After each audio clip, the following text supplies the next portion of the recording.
Annabelle, well, I am just so excited to connect with you today because I personally love candles, and that is going to be a huge topic of our conversation today. So, welcome to the Self Starter Podcast. Thanks so much for having me. Of course. Now, you are a lawyer turned candle maker, and I just think that your story is so unique and inspirational. So, I'd love to learn a little bit more about yourself and your journey as a lawyer turned candle maker. Yeah, so I actually moved down to Miami to come to law school, and I had this dream of becoming a trial attorney, and I had this idea of like what it was to be a lawyer. And the more and more into schooling I got there, you just start to become familiar with all of the top firms, and then kind of like the process of how to get there. And, they pick one or two people from each graduating class. So it's very, very tight competition. So I was thinking in my head, like, how am I going to get to this amazing law firm and how am I going to set myself apart?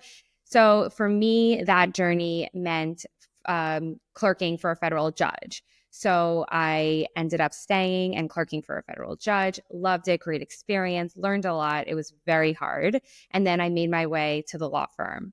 And when I was there, it was like my dream job on day one. I'll never forget. I was like, this is it. I've made it. Like my dreams have come true. And I really did feel a crazy sense of accomplishment because I knew how hard it is to get there and I did it. And for me, I wasn't looking for a way out. That was it. That was my home. I was like, I'm going to be here. I'm going to climb that corporate ladder and I'm going to make it. And as time went on, I really did enjoy some aspects of it, but it just wasn't what I imagined. I loved in law school. I was on moot court. I loved writing. I loved oral argument. I loved all of those aspects.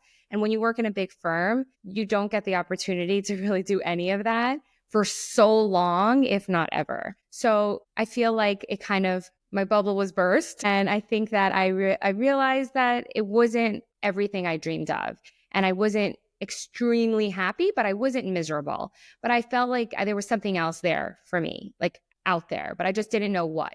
And then lo and behold, one day came up with this idea of trying to put my secretary's cat on a candle. Just like, it was holiday season. She loved her cat. She would decorate her office with all of these beautiful diffusers and candles. I was like, oh, this definitely is out there. So after looking for it, I couldn't find it. And really, I didn't think of it like, oh, I'm going to start a business and I'm going to do this. I just it was baby steps at first. I was like, oh, let me look this up on Etsy. Like maybe it's not on Google. Maybe I can find it on Etsy. Couldn't really find it. I could find like stickers and things like that, but not something that felt luxurious and high end. And so then again, baby steps. Like I went to this convention that was like all about laser engraving and how you can engrave on glass. And it gave it a much more luxe feel than slapping a sticker on the glass jar. So it was really just like baby steps coming up with a prototype, thinking about the capabilities. And then it happened so fast after that. I think once I decided like, wow, this has legs and this is something that can actually be something, I'm just going to try it out. And then again, in the same sense of like, it was sort of baby steps. I didn't really know where I was going. I mean, I still feel like that. And I'm like 7 years in, but I feel like I like to always leave room for whatever is meant to be. So I feel like I know where I want to go generally. But for example, like when I launched and the website was up and the Instagram was up, I had no idea what was going to happen. And so things would happen organically. For example, I always thought of it as a strictly D2C brand. So you would just go online, order your candle, receive it, great. But then very early on, actually our largest first order was a store and they placed a pretty big order. So I was like, okay, well, I guess we could do wholesale too, and we could do corporate gifting. And so that's become such a huge part of the business. So I think a lot of this stuff happens organically and I generally know where it's going to go, but I like to always leave it to the universe too. Well, and I happened to be looking at your Instagram, and I think it was months ago, but you did this post about kind of following your intuition. And even though you might have advisors giving you advice, at the end of the day, your intuition and your gut is so strong that I think sometimes we second guess ourselves, but it's kind of there for a reason and it's pointing you in the direction that you're meant to go.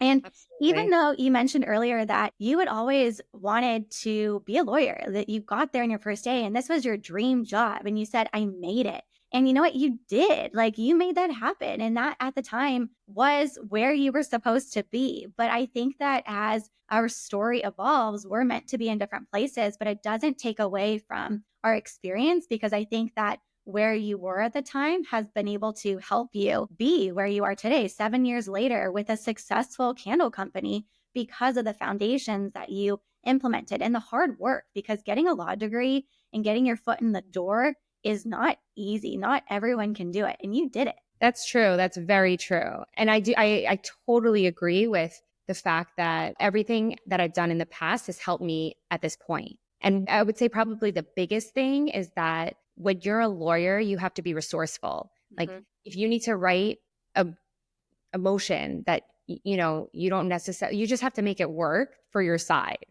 And so you become very resourceful and you start to get creative. And so there is a huge creativity aspect.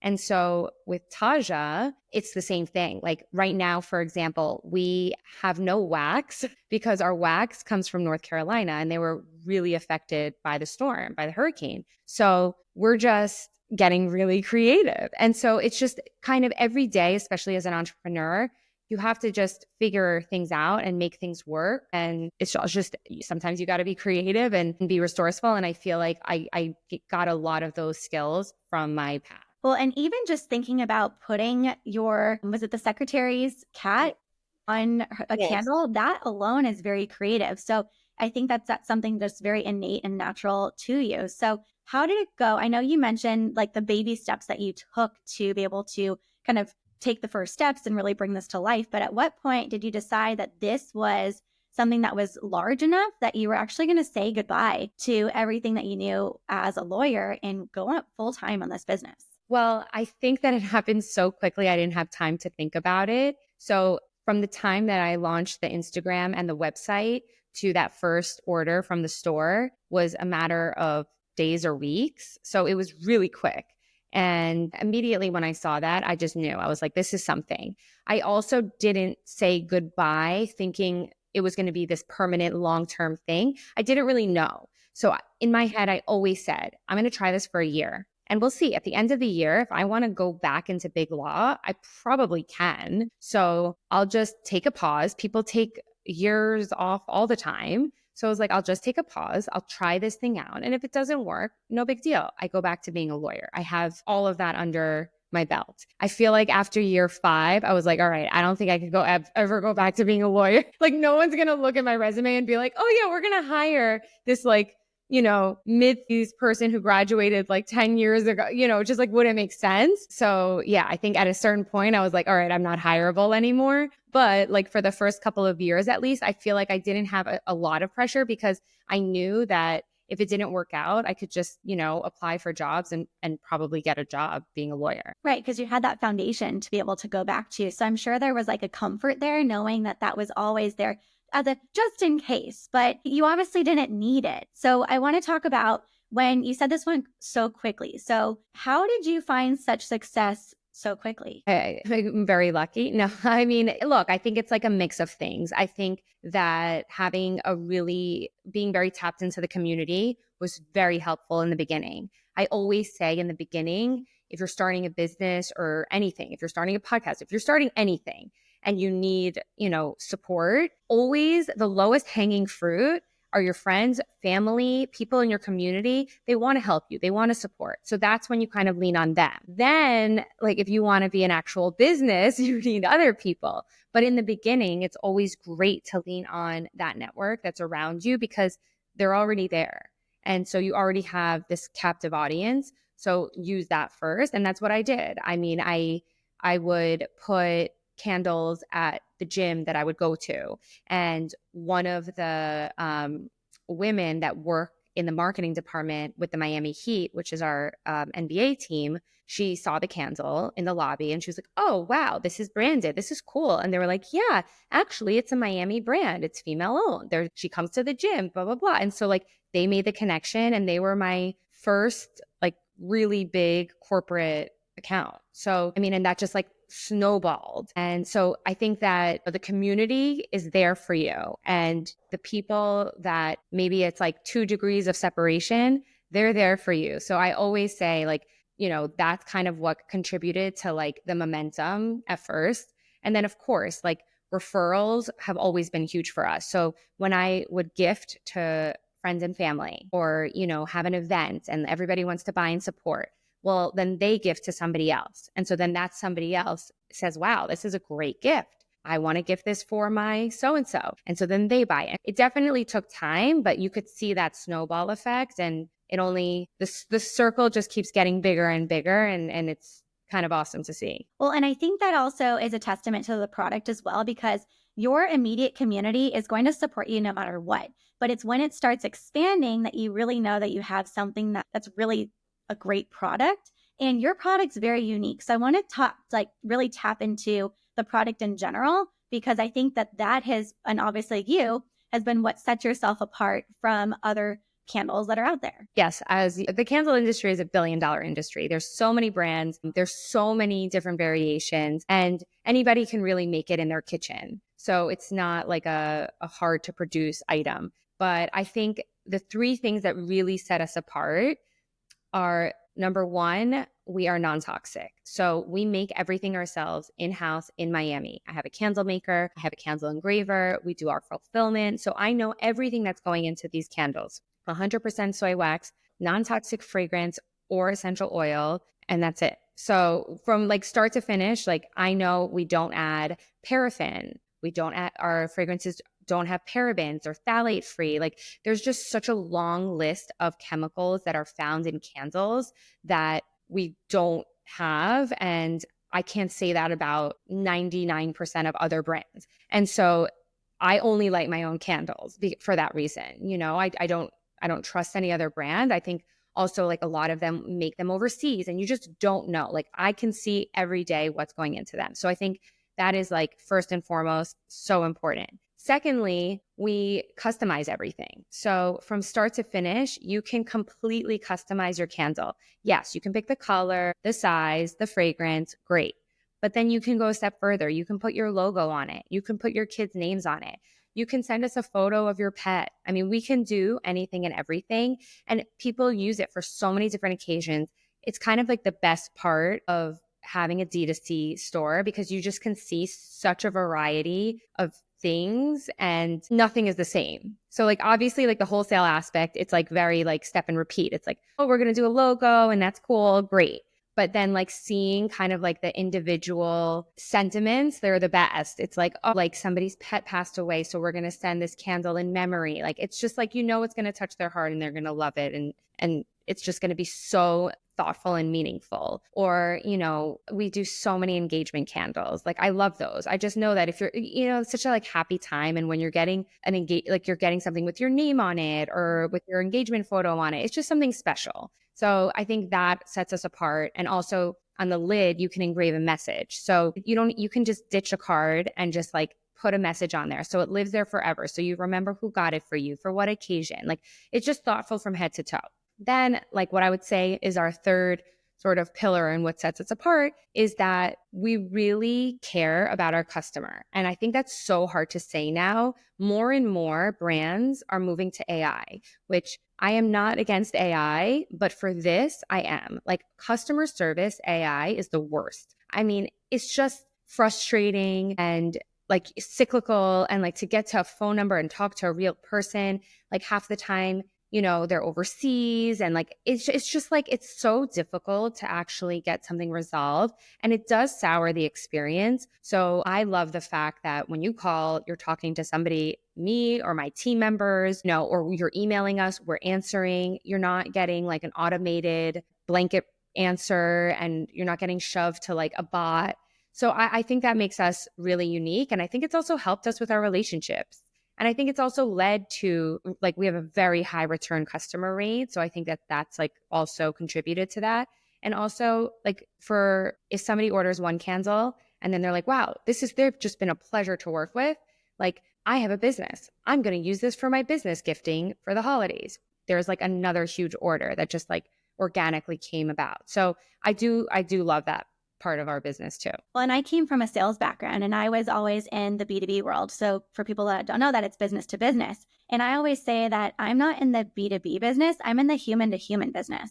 And that sounds like it's very much kind of like what you're doing too, because it's a very personalized experience. Like you said, you're a part of it if someone loses their cat or if you're a part of their engagement story, their like birthday gifts, whatever that might be, you're a part of that. And if you take away that human element, then you take away a little bit about that experience too. And this is truly an experience gift because every single time they open that, they get to see the note. They're reminded of that wonderful thing that someone presented to them. And then also it sparks like a memory of that special occasion as well. And to be a part of that, I would assume is just so beautiful. It is. It's so, when I was a lawyer, everyone would say it's a thankless job. It's true. I mean, I didn't work for the PD or I did some pro bono stuff, so that was great. But like other than that, like it's a thankless job. And it's like the opposite now. I feel like there's just so many great moments. I feel like it's like this equivalent of like when you go to the airport and you see all of these people,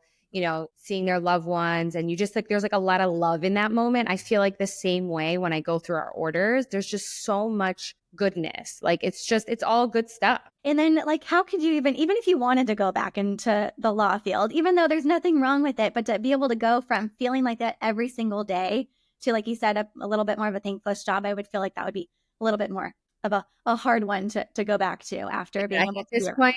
Yeah. And I'm at the point of no return. I mean, I keep my like CLEs up to date, and I think I don't even know if I'm active or inactive anymore. I mean, I keep it up a little bit so that if for any reason I needed it, I would not have to take the bar again, because that would be the worst.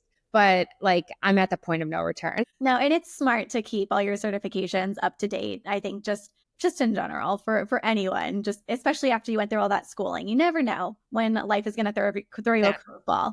But when we got on the phone or on this interview today, you just received a very large order. And I have to talk to you about this because most of the conversations that I have with women, they have completely online businesses. You have a physical product. So that's a very different experience because you need a physical space to be able to make all these different products, as well as there's a shipping component. So I'd love to talk a little bit more about that process because I think it's very unique. Yes, definitely. I agree. I think it probably is a reflection of my type A control freak. But I just early on, when I was thinking about how the company was going to work, I visited I never thought we would make our own candles. I always assumed that we would have like a candle factory and order it from them and then do the rest. But after visiting a candle factory here and also in California, I realized it's all hand labor. And then at that point, I was like, then I can just do it in-house. And that way I can have more control and more, I guess, like oversight on the inventory and quality control. Early on, that was the decision. So once I decided that was going to be in-house, it just made sense for everything else to be in-house. So it has its challenges, but I think it also has its advantages. And I mean, we've just become such a well-oiled machine at this point that the larger the order and the more swamped we are, I would say the more efficient we are and just the more smoothly things go. I can't describe it. It's like in the summer when we're slow, like some of these things that happen, I'm like, why is this happening? But ironically, when we really ramp up, like this last month, September, was our highest wholesale month ever in the company history. And not only was it like twice as much as we've ever done, including holiday season. We're still not done because it's only been a day, like analyzing the numbers, but I think we're somewhere like 3 times as much as any month has ever done. So we had like a crazy influx, and I'm just like hoping that it just continues forever, because it's just, and in the moment I was like, how are we ever going to fulfill these orders? But we figure it out. Like we've just become, we've all been together for a pretty long time. And so we just like, it's like, we just run like a well-oiled machine. I mean, I've obviously brought on some temps and part-time people to help, but it's just like, we just got it down. First of all, congratulations. 3 times your best month so far is huge in itself. So I hope you're taking a second. I know we're recording on October 1st, so we're literally just a day past September. So I hope you take this opportunity to really celebrate and to soak in what you have all achieved, because that's a really big deal. And then secondly, how do you stay calm amidst like the controlled chaos? Like when things come in where it's like a good thing that it's happening, but you're like not totally prepared for what just presented itself to you. I think I thrive in those situations. And I don't know if it's from motherhood that's just given me that confidence or just from other things in my life, but I do think I thrive in that chaos. And I think that, again, I think when you're really busy, that's when you're the most productive and efficient. And you really have to be so conscious of your time and so focused. And yes, have I had to work on the weekends for the last 2 weekends? Absolutely. But did I love every second of it? Yes. So I think that also helps. The fact that I love what I'm doing, I feel like it's good chaos. It's not bad chaos. So I think that also really helps. And you love the people that you're doing it with. I know you said you have been a part of this team for a long time now. So I do want to talk about like building this team of yours, because this started with you and then obviously you brought on more people. So at what point did you realize that you actually needed a second person to be able to help you in this endeavor? Very early on, very early on. I feel like that happened quickly. I think that the team that I have now, the company's 7 years old right now. And I think my oldest employee is about like 5 years with me. And so I would say like she was sort of like the first one. And then like the next one is 4 years. The next one is 4 years. The next one is 3 years. So like, I feel like everyone's kind of like we've been together for a while. And I would also say that kind of like post pandemic to now, it's just been like a huge like growth period. And so like we've kind of been through it together. So I think we all know that we can really like lean on each other. We all trust each other. I mean, we all like every month, like we have kind of goals. And I feel like we constantly work on communication, and I don't think we'll ever be perfect, but it's always improving. And so that, I mean, I can't ask for anything better. And we all get along. Like we all have, when we have team lunches, we're always laughing. I mean, some people on the team are shy. Some people on the team are loud and funny. So it's like, we all kind of like, it just works. It works and it's fun. I mean, I'm pretty confident that everybody enjoys working at Taja. So that also makes the product better. It makes the experience better. So it's just, we're in a very good place. I would say you're probably okay to be confident with that, because if they weren't happy, they wouldn't stay as long as they have. And you wouldn't be sitting around the table laughing and having a good time like that if you hadn't created that really close working relationship built on trust and friendship and camaraderie and all that good stuff too. So a huge testament to you as a leader, because like the culture really starts from the top down and it trickles across the boards. Do you have any tips for someone that's listening today that is wanting to kind of build out a team, but really not knowing where to start, but really looking to make sure that they're building the team kind of the right way from the beginning? I think listening to your intuition is like number one. I think resumes are so deceiving. I've tried to hire off of resumes and it's just not the same. I mean, you can be perfect on paper. I mean, whether it's in a work setting or in a relationship setting. Like I also dated somebody who was like perfect on paper, but like something was off and you just like can't pinpoint it. But it's just like you want it to work because it should work, but it doesn't. So I feel like, very early on, somebody told me, hire slow, fire fast. I think that's a great rule of thumb. But before you even get to that point, don't be so obsessed with what's on the paper. I always get people on the phone. Like if I have, I don't know, 5 resumes that are all pretty good, and I think I usually would like say, hey, can you hop on a quick call? I like to just get a feel for 5 minutes, like just have a conversation. And it's so funny because my team always laughs at me because I always say the same thing. We're like a no ego company. I mean, I will take out the trash if it needs to be taken out. Like I do everything. I'll hop on customer service. You know how it is. Like it's a small business. So like I wear a lot of hats and I don't have an ego. And so no one else on the team should have an ego. So that's like, I like to be very upfront. I like to see people's reaction to that. And some people are like, I'm very open about it. Like if you are hired for social media, there might be a day where I'm like, hey, I really need you to like do something totally different, and I need that person to be okay with it. And like, luckily everybody in my team is, but with hiring, you just don't know how somebody's going to react.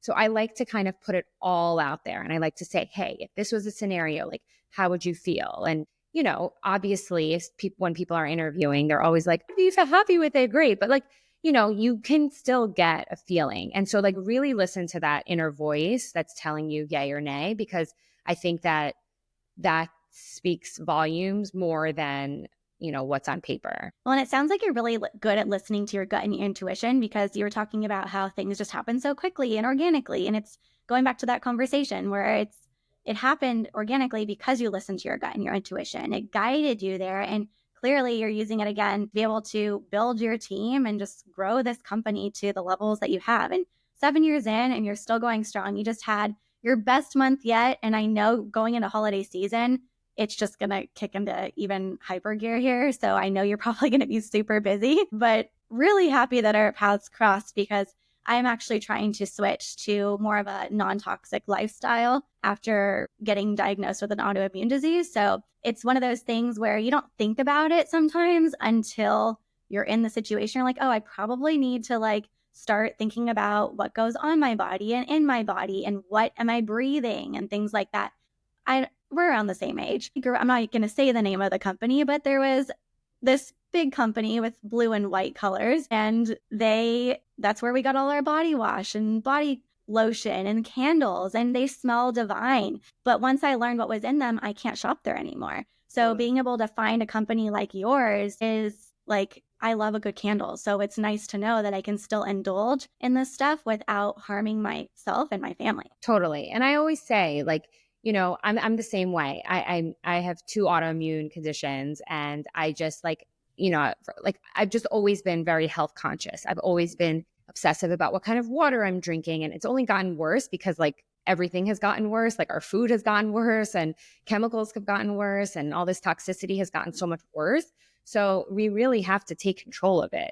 And, I try to do it with moderation and not go so crazy, but you can control the controllables and what you bring into your house, what you spend your money on. Like, just look into it. You're spending money on something. It shouldn't be harming you. Absolutely. Well, I'm so glad, like I said, that our paths crossed. And now I'm able to introduce all these women to such an incredible product and people, because I connect with people and people are first, and then business, in my opinion, is second. The people come first, then the business. And without you, this business would not have come to fruition. So thank you for putting out such an amazing product and putting your heart and soul into this and being able to just help so many people along the way. So if people are listening to this conversation and just can't wait to get their hands on this product and get into your world, where can they find out more? So they can visit us on our website, tajacollection.com. You can say hi to us on Instagram. We'll respond to you. And it's all of us, real people. And that's at Taja Collection also. And we're on LinkedIn, Pinterest, everything you can imagine. And it's Taja Collection, TAJA. And if you want to shop with us, I have a special code for you. It's StartHER. Wonderful. StartHER 15. We'll make sure that goes in the show notes for anyone that wants to take advantage of this wonderful offer. Well, I also have to ask one last piece of advice. If someone is listening and really wants to start a business of their own, but really doesn't know where to start, what would you tell them? I would tell them, if you have an idea and you're passionate about it and you come up with a little game plan, doesn't have to be like a crazy formal business plan, but just like a list of goals or time frames that you want to achieve certain things, just give it a try. It doesn't have to be this like crazy life change, and have a backup. So if it doesn't work out, you always have something to back up and you're not feeling that tremendous pressure, but give it your all. Give yourself a time frame. Let's say it's 6 months. Let's say it's a year. Be realistic about it, but really give it your all in that time frame. And if you can make it work, great. If it has legs, go with it. And if not, come up with something else. And listen to your gut. I think that's a huge thing and takeaway today. Definitely. I don't always, by the way. Me neither, but I need to more often. Well, this has been such a wonderful conversation that, just not to be corny, but totally lit my fire. Fun on all the candles. Annabelle, thank you so much for joining today and sharing so much knowledge, wisdom, and just love with the Self-Starter audience. Thank you so much. This was so fun.